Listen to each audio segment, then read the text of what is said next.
আসসালামু আলাইকুম রহমতুল্লাহ। দিনের পথে চ্যানেলের প্রিয় দর্শকবৃন্দু, তোমরা যদি মুনাজাতের সময় এই 7টি লক্ষণ তোমাদের নিজের মধ্যে দেখতে পাও, তাহলে বুঝে নিও আল্লাহ তাআলা রব্বুল আলামিন তোমার দোয়া সরাসরি কবুল করে নিচ্ছেন এবং আল্লাহ তাআলা রব্বুল আলামিন তোমার জন্য উত্তম কিছু করছেন। এমন কি 7টি লক্ষণ যা দোয়া কবুলের আলামত? দেখো, প্রথমে এটা মনে রেখো যে যখন আমরা আল্লাহ তাআলার কাছে মুনাজাতে আমাদের মনের বাসনার পূরণের জন্য কোনো কিছু চাই, আমরা তখন সেটা দ্রুতই পেতে চাই। আমরা চাই যে এখনই যেন সেটা পেয়ে যাই। কিন্তু তোমরা এটা মনে রেখো, এটা দুনিয়া, এটা জান্নাত নয় যে সাথে সাথেই পেয়ে যাবে। কিছুটা সময় লাগতে পারে। আল্লাহর কাছে দোয়া কবুল হওয়ার জন্য কিছু লক্ষণ রয়েছে যা ইসলামী শিক্ষায় উল্লেখিত আছে। এই ভিডিওতে 7টি লক্ষণ উল্লেখ করা হলো। 1. দোয়ার প্রতি মনোযোগ ও আন্তরিকতা। যখন দোয়া করার সময় হৃদয় আন্তরিক হয় এবং মনোযোগ কেন্দ্রভূত থাকে, তখন এই দোয়া কবুল হওয়ার সম্ভাবনা বৃদ্ধি করে। 2. হালাল উপার্জন ও পবিত্র জীবনযাপন। যে ব্যক্তি হালাল রিজিক গ্রহণ করে এবং পাপ থেকে বিরত থাকে, তার দোয়া কবুল হওয়ার সম্ভাবনা খুবই বেশি। পবিত্র জীবনযাপন দোয়ার গ্রহণযোগ্যতার অন্যতম প্রধান শর্ত।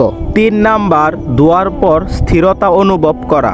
দোয়া করার পর যদি মনে হয় আল্লাহ দোয়া শুনেছেন এবং আপনার জন্য কল্যাণ নির্ধারণ করেছেন, এটি একটি ভালো লক্ষণ। 4 নাম্বার, আল্লাহর প্রতি পূর্ণ বিশ্বাস ও আশা রাখা।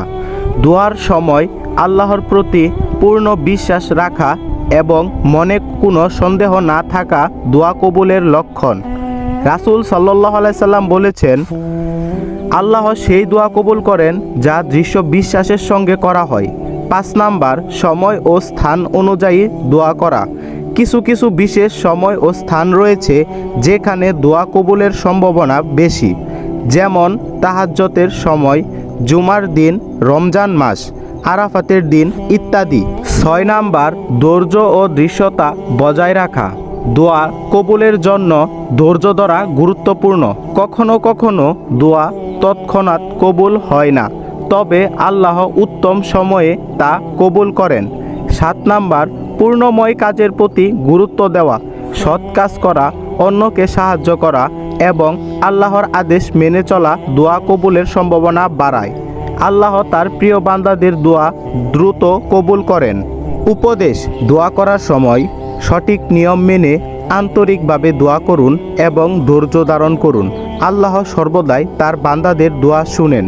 প্রিয় দর্শক, এই ভিডিওটি কেমন লাগলো কমেন্ট বক্সে জানাবেন এবং কি কি বিষয়ে আপনাদের ভিডিও প্রয়োজন কমেন্টে বলে যাবেন। আপনাদের বিষয় অনুযায়ী ভিডিও বানানো হবে ইনশাআল্লাহ। এই বলে আজকের ভিডিও শেষ করতেছি। আসসালামু আলাইকুম ওয়া রাহমাতুল্লাহ।